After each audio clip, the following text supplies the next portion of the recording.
another fine podcast from the FIR Podcast Network.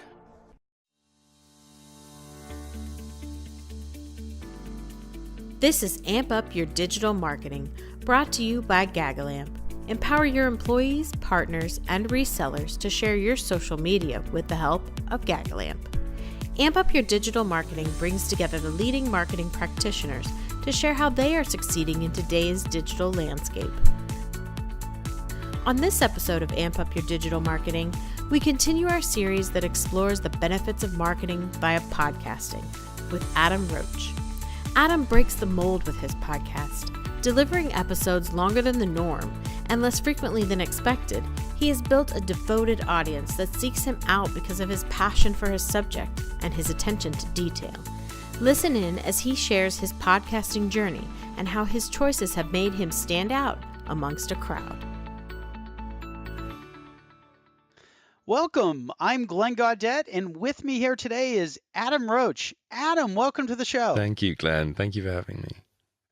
Adam, can you tell our audience a little bit about who you are and what you do? I am the producer and narrator and everything else of the Secret History of Hollywood podcast and Attaboy Clarence podcast. Now, it's no secret from your accent that I'm going to guess that you don't live in Hollywood. I kind of wish I do, but no. In fact, I've never been there, but yeah, hope to. So can you tell us a little bit about each of those podcasts, and then I want to get into, why are you doing them? Okay, well, I'm kind of an old film fanatic, so the first one, Attaboy Clarence, which started at the beginning of 2014, is just kind of a lighthearted look at old movies, more of a review show, with more of my, sense of humor going through it. It sort of branched off about halfway through 2014 into a spin-off show called The Secret History of Hollywood, which is more a documentary look at specific subjects to do with old Hollywood. And that's kind of become the main focus of what I do now, because they take so long to produce and make, and they're more popular. So yeah. And I think that there's a view in the world that podcasts need to be frequent, right? You need to have a podcast every single week. Well, you don't necessarily follow that model. Not at all, no. Tell us a little bit about that, and have you seen it successful from that point of view? Yeah, as far as release patterns go, it's been very odd. I did try to get them out sort of once every 3 months, because the longer ones, they started off as sort of 2.5 hours to 3 hours, which obviously took a long time to make, to write and research and produce. But then they got even longer. So starting from the 4th episode, which was all about Universal horror movies, that turned into a 7-hour episode. So that took 4 months to make. And then since then, I've done The Life of Alfred Hitchcock in 3 parts. And the first part was 5 hours. The second part was 6 hours, I think. And the third part was 9 hours. So that took a whole year just to get those 3 out. The same happened last year with Bullets and Blood, which was the story of Warner Brothers. That took over a year, I think 14 months. And they're spaced out just so infrequently. The thing is, though, what I've noticed is that people don't mind. They don't mind waiting. In fact, they get more excited the longer it goes. And they go back and they re-listen to the older episodes. And also, the length of the episodes doesn't seem to put people off, which I'm very surprised at, because the accepted wisdom is that you're supposed to make them commuter-friendly. They're supposed to be 30 minutes and 40 minutes. When in fact, it's always the longer shows that are the most downloaded, like the 9-hour episodes, the 10-hour episodes. They're into the 6-figure sort of thing now. So I don't really accept the fact that, you're supposed to get them out every week and you're supposed to make them a certain length. I think that's all rubbish. Well, isn't there an intimacy that's created? I mean, if you think about it, if you're listening to something or someone, in your case, for a few hours, particularly a few hours at a time, you might be on a long road trip, or you just might be listening at home. Yeah. You build up this at least perceived relationship. Yeah, I think that's completely true.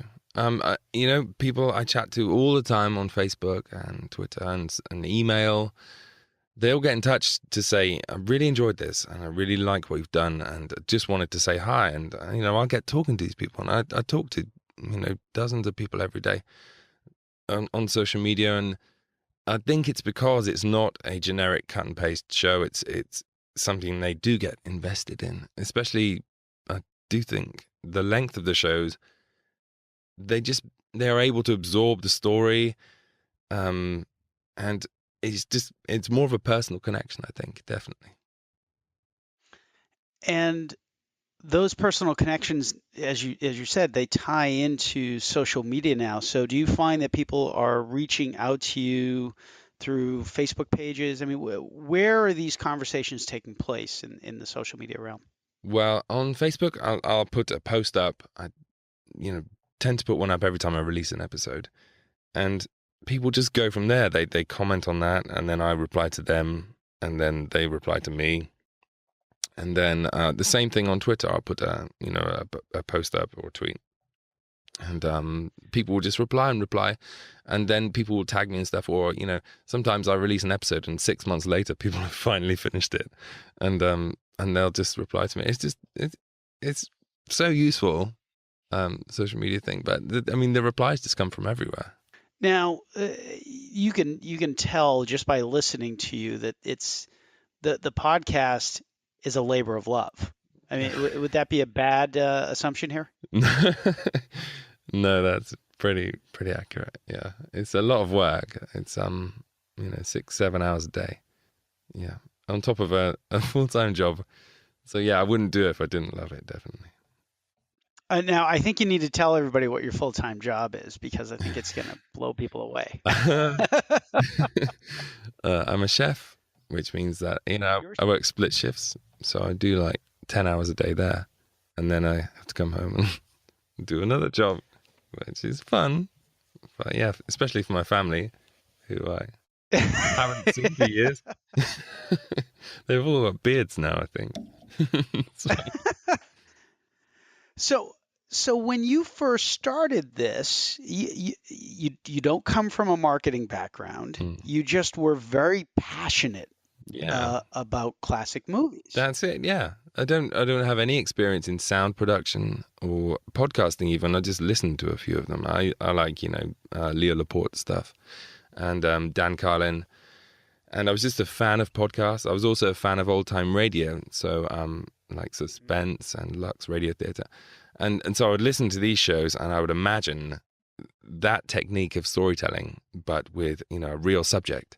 So when I decided to start talking about old movies, I just thought there must be more interesting ways of telling these stories than just reading out the facts and giving out trivia and kind of giving my opinion. So now they've kind of morphed into that they're almost like biopics, but they're just full length biopics. Like the Warner Brothers story is 20 odd hours, but it starts at the beginning and it ends with the death of the brothers, and the whole thing, I just tried to make it as dramatic as possible. I think there are, there are more ways of telling stories, I think, by audio than just conventional methods. And I know you incorporate a lot of sounds from the movies, and it's a rich tapestry. So if the listeners haven't listened to you, I recommend that they do, because it really you are transported into a different world, and I think that's a true credit to your passion for this, right? Thank you. That's very kind. Thank you. So how does that come about? Where does the inspiration for those different sounds come from, and how do you get them? I mean, are you going on YouTube? Do you just have a sound library somewhere Yeah, do you go to? I've been building a sound library for a long time. Yeah, about 4 years. I do have a lot. Yeah, I bought a lot, and music-wise, I use many services. The best one is, there's like, Epidemic and Audio Blocks and Audio Network and things. It's very expensive to make these shows, and I couldn't do it if I wasn't crowdfunding. But the more ambitious they've gotten, the more expensive they get. But as for where the sounds come from, it's just kind of an instinct. Like, you listen to the part that you've recorded, about James Cagney having a fight in the street. And you can put dramatic music alongside that, but it also helps to feel the crowd in your head while you're telling the story. So you need crowd effects. So, there are hundreds and hundreds of crowd effects out there to buy. And like, as you say, YouTube is invaluable for that kind of thing.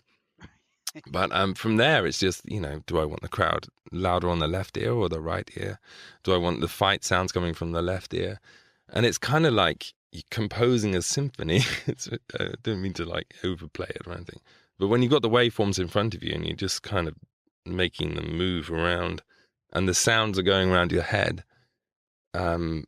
it's kind of magical, Like you get to the end of it and you just, it's taking you all day to do 30 seconds, but you just think that's a winner. And that comes from your passion in the movies. And are you envisioning, well, probably not envisioning is the right word, but are you hearing this in your head I am. well before you craft it? Yeah, I think so. Because obviously I write them all as well. And as I'm going through, I'm writing it thinking, oh, this would be a good moment. This would be a good moment for some sad music or something. But I also think, the old-time radio obsession I had for 10 years has fed into that as well, because they were masters of this. And, it's kind of a tribute to that.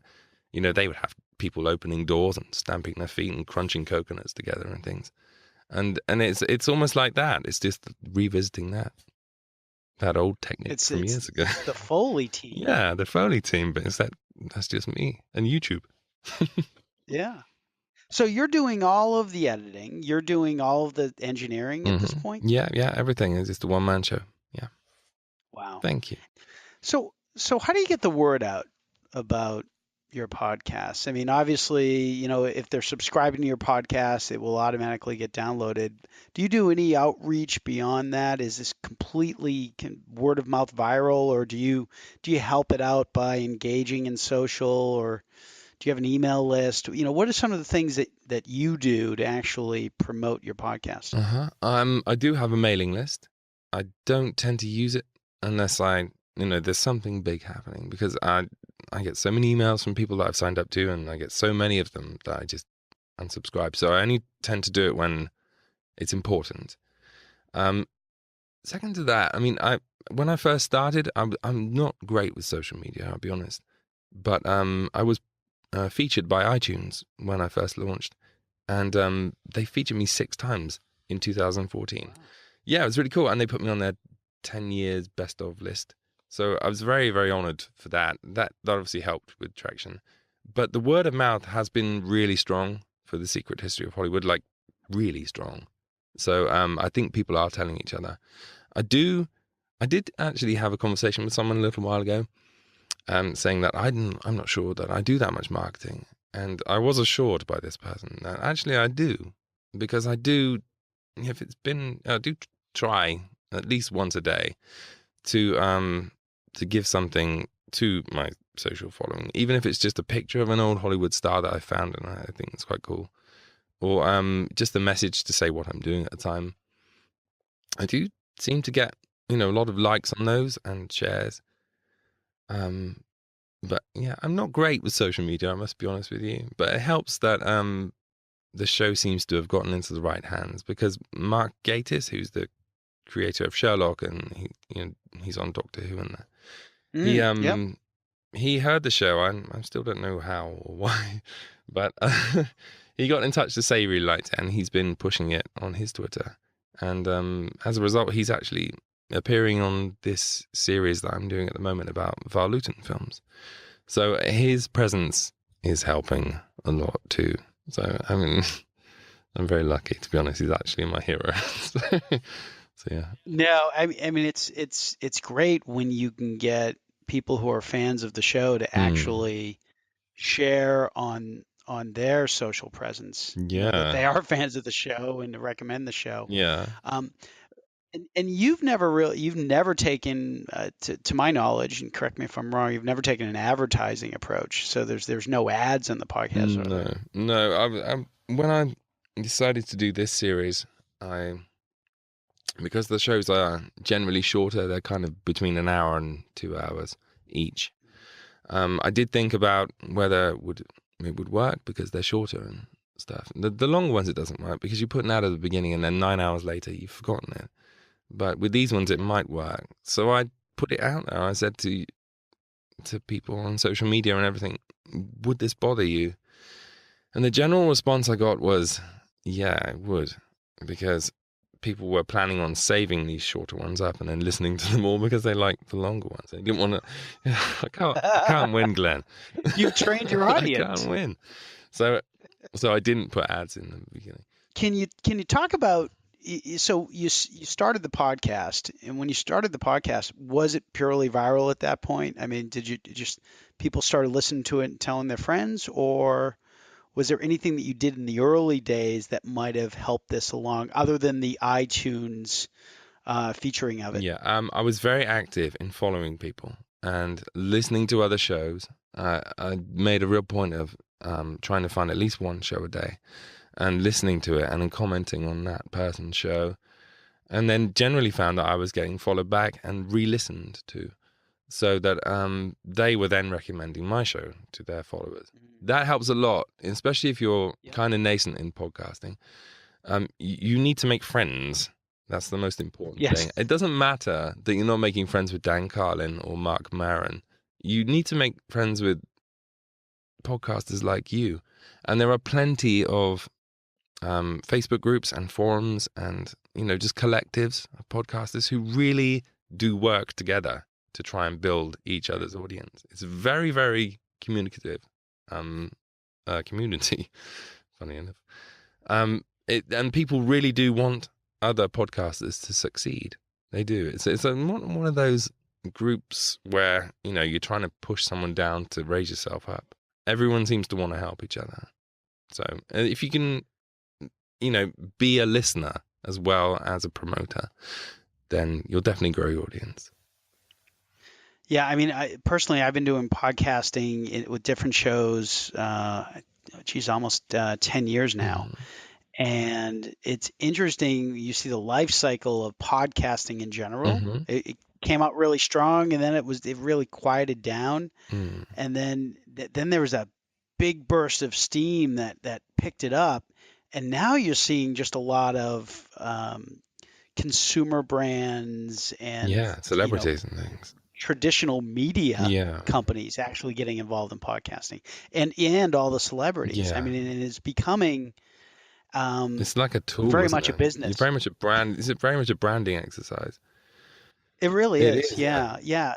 And I think it comes back to what you and I spoke about earlier, which is that intimacy. Yeah. Particularly, I mean, think about it. If you're listening to a star that you really enjoy their stuff, their works of art, and you can listen to them for a few hours or longer. I mean, it's just a connection that you wouldn't get by just watching them in a movie or listening to them on a radio show. That's exactly right. You have a direct channel to them. It doesn't matter if they're talking about something you're not interested in. You're still, it's still their voice, and they've decided to give it to you. It's like a Twitter feed. Do you remember when Twitter came along? It kind of changed everything, because up until then you only had traditional media to get your news about a certain person, and all of a sudden they could respond back to you, and they could say, no, this story's not true, or they could say, oh no, this is actually what happened. And podcasting's the same. I mean, that's why so many celebrities have gotten that, because they have a voice and they can suddenly reach all those hundreds of thousands of people that really are interested in what they're saying. That's right. Yeah. Yeah. Everybody becomes a broadcaster. Exactly. It's very easy too. Yeah. This has been a great conversation. And the reason why I invited you on the show is because you don't fit the traditional marketer who's using podcasts. And I think it's really important for marketers to hear what non-marketers are doing with the medium. And I'm really excited about what you're doing and blown away at the success that you've had with, not coming from a marketing background. Not that you need that, but that it certainly helps, right? Yeah. So thank you, Glenn. And someday we'll have to do a podcast on cooking, because I am not a full-time chef, but I do love to cook. Okay. But yeah, cool. That being said, Adam, if somebody was thinking about starting a podcast, if you go back to the days of old when you did it, is there one thing or one piece of advice that you might give somebody, and either some early success you had or even a mistake that you might have made that you wanted to avoid? Yeah, sure. What would that one thing be? It would be, don't let anyone tell you what your podcast should be. Do it in your own voice. Do it the way you want to do it, and make it as niche as you want it to be, because you're better off speaking to the 5 people that crowd around your soapbox than trying to reach, the 100,000 behind them who aren't interested in what you're saying. You're better off doing exactly what you love, and that's just what I've done. That's great advice.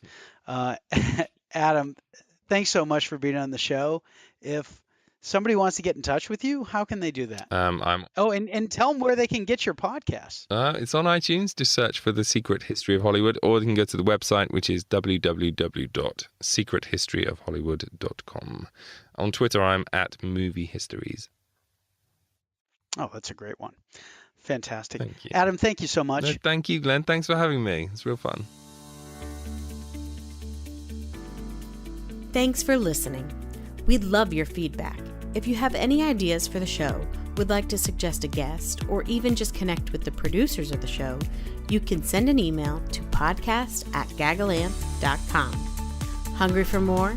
Check out Amplify, the Employee Advocacy and Engagement podcast, or log on to learningcenter.gaggleamp.com/ampup. Whether you're just starting an employee advocacy program, already have one up and running, or are looking to go big, the Gaggle Amp Learning Center has just what you need.